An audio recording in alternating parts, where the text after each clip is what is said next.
Bienvenue si vous nous rejoignez, vous êtes sur France 3 Alpes. Tout de suite, c'est l'instantané. Il est journaliste, écrivain, alpiniste, grand amoureux des sommets. Jean-Michel Asselin est notre invité. Dans son dernier livre, il nous plonge dans les années 70. Son héros, Danny, va affronter l'Everest pour tenter de découvrir si le Britannique Andrew Irvine a atteint le sommet en 1924.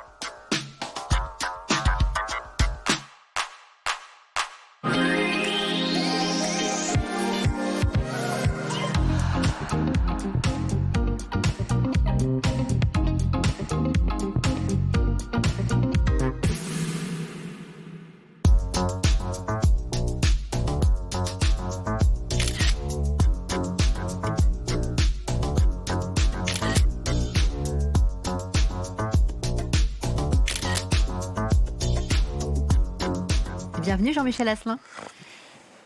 Ce livre, c'est l'histoire de Danny, 20 ans, jeune héros de son époque. Il est idéaliste, séducteur, il vit dans une communauté en Auvergne, journaliste comme vous, pour la revue La Gueule Ouverte. En fait, il vous ressemble énormément. Oui, Danny me ressemble énormément. Je ne voulais pas faire un livre où le héros se serait appelé Jean-Mi, parce que ça aurait été très prétentieux. Et puis je préférais du coup que les choses soient à la fois du mensonge et de la vérité.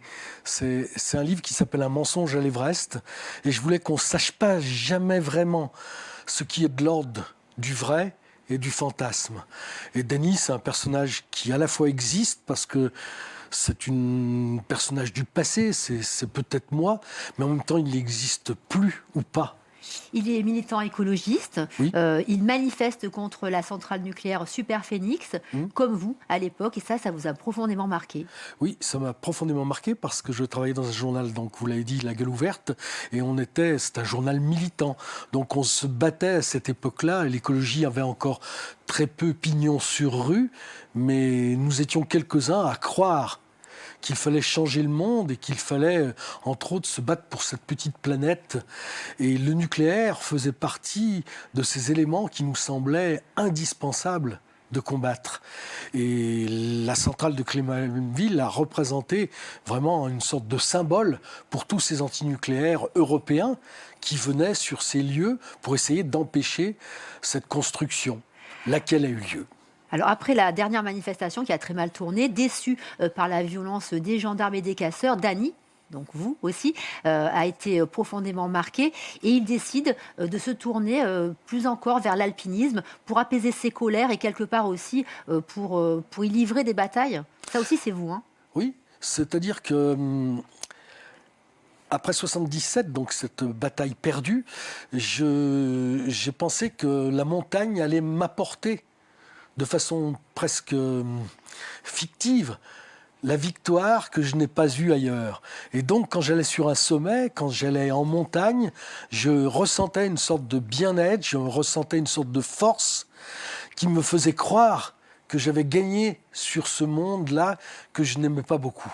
C'est ainsi que Danny, ça c'est dans le livre, mais c'est aussi Oui. dans votre vie, part pour une ascension qui va, on va pas tout dévoiler, mais il va vivre un drame en fait. Oui. Il part affronter la face nord des Courtes dans le massif du Mont Blanc. Oui, alors c'est un piètre alpiniste, faut pas, il sait pas bien faire, il est mal équipé, mais il aime ça. Et il va se faire avoir par sa propre prétention. Il va croire qu'il est capable, avec deux autres compagnons, une compagne et un compagnon, de gravir cette face. Il va croire que c'est possible, il va croire qu'il va devenir un héros. Et en fait, il va devenir rien du tout, il va lui arriver, ce que vous l'avez dit, un drame très grave, dont il sortira blessé, à la fois le Danny de mon roman et le Jean-Mi que je suis, Que vous étiez, ouais. puisque mes mains en portent encore les stigmates aujourd'hui, mais surtout ma mémoire, ayant perdu ce jour-là un compagnon, et c'est une chose que l'on porte, malgré l'éloignement de 40 ans, que l'on porte encore très fort dans son cœur. Alors c'est là qu'on rentre dans le roman, parce que là pour le coup c'est Oui. du roman.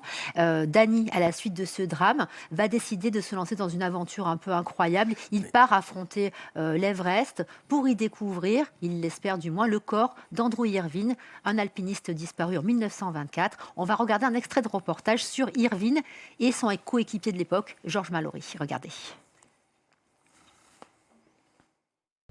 Avec leurs lourdes bouteilles d'oxygène, les deux explorateurs sont vus pour la dernière fois le 8 juin 1924 sur la route du sommet. Plus personne ne les a jamais revus. L'histoire de Mallory et d'Irvine fait partie de la légende du grand alpinisme, pour ne pas dire de l'himalayisme.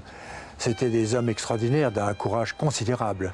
Et l'émotion s'est emparée de tous les alpinistes quand nous avons appris que le corps de Mallory avait été découvert à quelque chose comme 8000 mètres d'altitude.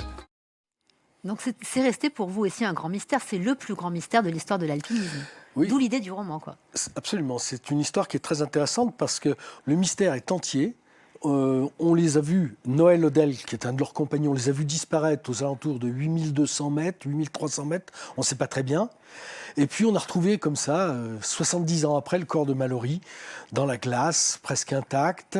Et malheureusement, il n'avait pas l'appareil photo qui aurait peut-être pu nous donner la clé de l'énigme, à savoir est-ce qu'ils avaient fait des photos au sommet. On ne le saura pour l'instant jamais, tant qu'on n'a pas retrouvé effectivement Irvine avec son appareil photo, parce que c'est lui qui avait l'appareil. Qui avait l'appareil photo. C'est le sujet aussi d'un film d'animation, je ne sais pas si vous avez vu, qui a été césarisé comme le meilleur film d'animation 2022. Qu'est-ce que vous en avez pensé? Parce qu'on voit bien que ça dépasse nos frontières. Ça a été vraiment le grand mystère, puisque même dans un manga, on en parle. Oui, j'ai adoré ce film-là. Je trouve qu'il est vraiment remarquable.